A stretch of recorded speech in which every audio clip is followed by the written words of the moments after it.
ब्रह्मा जी बोले, एक समय विवाह उपरांत शिव सती बैठे वार्तालाप कर रहे थे कि शिव जी को प्रसन्न देख सती ने बड़ी नम्रता और भक्ति के साथ कहा, हे करुणा सागर महादेव जी, यह जीव संसार से कैसे पार पा सकते हैं। विषय जीव भी जिसे पाकर परम पद की प्राप्ति कर लेता है, वह तत्व क्या है, मुझे सुनाइए।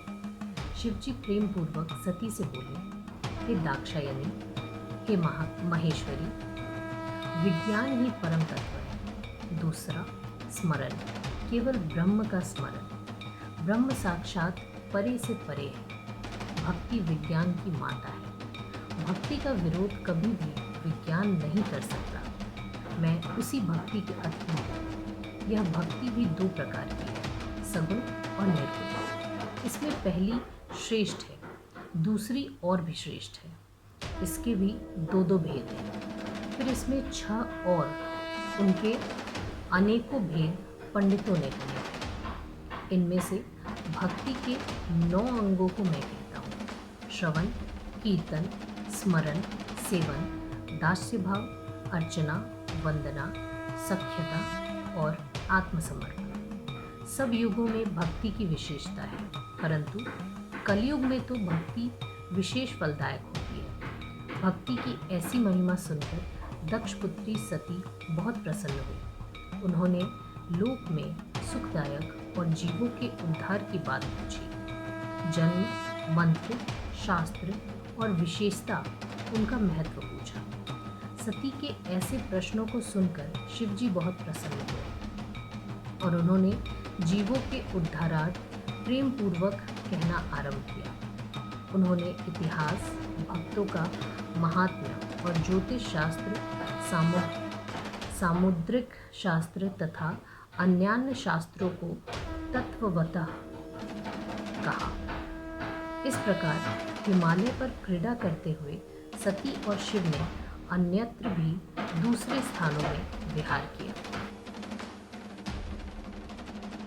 नारद जी ने कहा, हे ब्राह्मण, अब आप मुझे सती शिव के हिमालय पर वास करने की बात सुनाइए। ब्रह्मा जी बोले, जब इस प्रकार वहाँ क्रीड़ा करते शिव सती को बहुत दिन व्यतीत हो गए, तब एक समय लीलाधारी शंकर जी सती के साथ त्रिलोक भ्रमण करते हुए दंडक वन में पहुँचे। वहाँ उन्होंने सती को वो भूमि दिखलाई जहाँ से रावण भगवती सीता को हर ले गया था और भगवान राम सीता का पता लगा रहे थे। देवाधिदेव शंकर जी वहाँ से आगे बढ़े तो उन्हें भाई लक्ष्मण के साथ भगवान राम दिखलाई पड़े। उन्होंने प्रसन्नता से जय शब्द कहकर श्री रामचंद्र जी को अपना दर्शन दिया। यह देख जगत को मोहने वाली सती शिव जी की माया से मोहित हो गई और उन्होंने मुस्कुराते हुए शिव जी से कहा कि हे परमेश्वर, आप तो सब देवताओं से प्रणमय और सर्वोच्च हैं, फिर मनुष्य की तरह वन में विचरते हुए इन दोनों मनुष्यों में श्याम वर्ण वाले को आपने प्रणाम क्यों किया? वे दोनों मनुष्य कौन थे? हे स्वामी, मेरी इस शंका का निवारण कीजिए, क्योंकि सेवक ही सेव्य को प्रणाम करता है। तब सती को इस प्रकार माया से विमोहित हुए देख भगवान शंकर मुस्कुराते हुए बोले, हे देवी सुनो, सूर्य वंश में उत्पन्न हुए ये दोनों भाई बड़े ही बुद्धिमान हैं। यह दशरथ के पुत्र हैं, राम और लक्ष्मण इनका नाम है। गोरे रंग के छोटे भाई लक्ष्मण हैं। यह शेष जी के अवतार हैं। बड़े का नाम राम है। यह बड़े शांत और विष्णु के साक्षात अवतार हैं। ये पृथ्वी पर साधु जनों की रक्षा और हमारे कल्याण के लिए ही अवतरित हुए हैं। इतना कहकर भगवान शंकर मौन हो गए, परंतु सती के मन में विश्वास नहीं हुआ। तब सती के अविश्वस्त चित्त को देखकर भगवान शिव ने कहा कि हे देवी, यदि तुमको मेरे वचन में विश्वास नहीं है तो जाकर अपनी बुद्धि से राम की परीक्षा करो।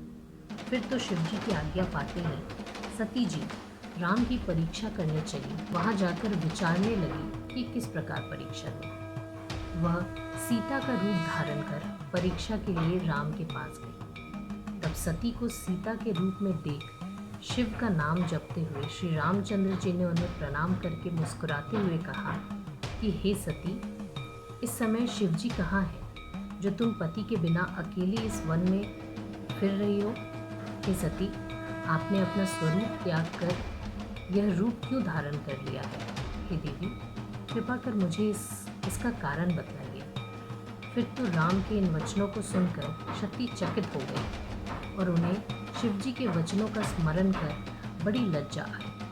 अब वे राम को साक्षात विष्णु समझकर फिर शिवजी के चरणों का ध्यान करने लगी और कहा कि हे राम, मैंने तुम्हारी प्रभुता देख ली, परंतु आप मुझे यह बतलाइए कि शिवजी ने आपको प्रणाम क्यों किया? सती के ये वचन सुन राम के नेत्र हर्ष से प्रफुल्लित हो गए। उन्होंने हृदय में अपने स्वामी शिव का स्मरण किया